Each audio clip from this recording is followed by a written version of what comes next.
Bernie's plan rings in a new era of criminal justice politics by Meagan Day with his Justice and Safety for All plan. Bernie Sanders is applying his democratic socialist vision to one of the urgent questions of our time, ending the carceral state. He's opted to follow the lead of criminal justice reformers, and their demands are starting to look like his, too. Democratic presidential candidate Sen. Bernie Sanders takes the stage during a forum on gun safety at the Iowa Events Center on August 10, 2019 in Des Moines, Iowa. Stephen Maturin, Getty Images. Bernie Sanders' Justice and Safety for All plan is a big deal. With no fewer than 127 bullet points, it's the most comprehensive criminal justice plan released by any Democratic presidential candidate. As a random example, Sanders' plan doesn't just affirm the right to counsel for people without the means to pay, it proposes 7 reforms to guarantee that right in practice. That granularity is characteristic of the whole document. The plan's heft and substance should put to rest the rumor that Sanders talks pretty but is thin on details. Moreover, the plan has implications that extend far beyond his own campaign. For years, civil rights and criminal justice reform activists and organizations have been looking beyond procedural reforms. Increasingly, they've been training their sights on substantive change outside the criminal justice sphere itself, seeking community investment solutions that can improve living standards, improve safety, and over time displace police and prisons. Meanwhile, Sanders has been searching for a way to apply his democratic socialist ideas to criminal justice issues. The Justice and Safety for All plan represents the confluence of these currents. A democratic socialist looking to apply his political vision to criminal justice meets a criminal justice reform movement hungry for radical social interventions. My feeling had always been that the idea of producing public safety through community investment instead of policing was completely compatible with a democratic socialist agenda, says Alex Vitale, a professor of sociology at Brooklyn College and the author of The End of Policing. Vitale, who is also a member of the Democratic Socialists of America (DSA), was tapped to assist the Sanders campaign in drafting its criminal justice plan. I said to the Sanders folks, look, this is happening. The core civil rights and criminal justice organizations with a national reach are all moving in a direction that's consistent with your political vision. There's been a massive shift within the civil rights community and among activists away from procedural reforms and toward community reinvestment. At the time of the early Black Lives Matter protests in 2014, the most popular demands emanating from the movement were still procedural reforms to policing. We heard a lot about body cameras, a database of police shootings, and prosecution of police officers who kill unarmed civilians. But a few years into Black Lives Matter, many activists and organizations started to feel that these measures alone were insufficient. Reforming the police was crucial, but it wouldn't be enough. And while there were necessary changes to make to prisons and the legal system, reforms there would not suffice either. Thus, we saw a new political orientation take shape, with activists shifting their focus from reforming police and prisons to reforming society, so that the role of police and prisons could be minimized.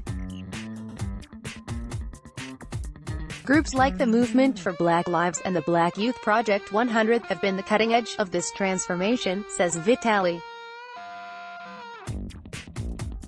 In 2014, 150 groups came together in the Movement for Black Lives Coalition. When it released a platform in 2016, the evolution was apparent. The coalition's demands went far beyond the call for body cameras and databases. Demands included universal health care, quality tuition, free public education and childcare, full employment, and housing for all. In many ways, the demands of the movement started to resemble those of Bernie Sanders. That evolution made Sanders' overall political approach a natural fit, but it took a while for the pieces to come together. One reason for the delay was that Sanders himself was struggling to articulate what his political vision had to offer in the way of criminal justice solutions. For example, Sanders began to talk more about private prisons. It seemed obvious. Sanders is the nation's leading critic of the distortions of the profit motive within the public sector. The problem is that private prisons are just the tip of the iceberg. The same went for cash bail, an issue Sanders himself helped elevate to prominence. It's true that cash bail in effect criminalizes poverty and must end, but it's just one aspect of a deeply broken system. Thus, for a few years, Sanders tried in earnest but struggled to connect the dots between his democratic socialist political vision and the juggernaut of mass incarceration and overpolicing. That started to change this year, when his second presidential campaign sought to make connections, though still nascent, with criminal justice and civil rights activists and organizations in the post-Black Lives Matter landscape. Through that effort, it appears that the Sanders campaign has finally found the sweet spot. These groups and individuals are bringing to the table an analysis of policing and prisons as an unsuitable substitute for public investment in dispossessed communities, particularly communities of color. To scale down the role of police and prisons in society, we must build up social programs and improve living standards for the poor and marginalized.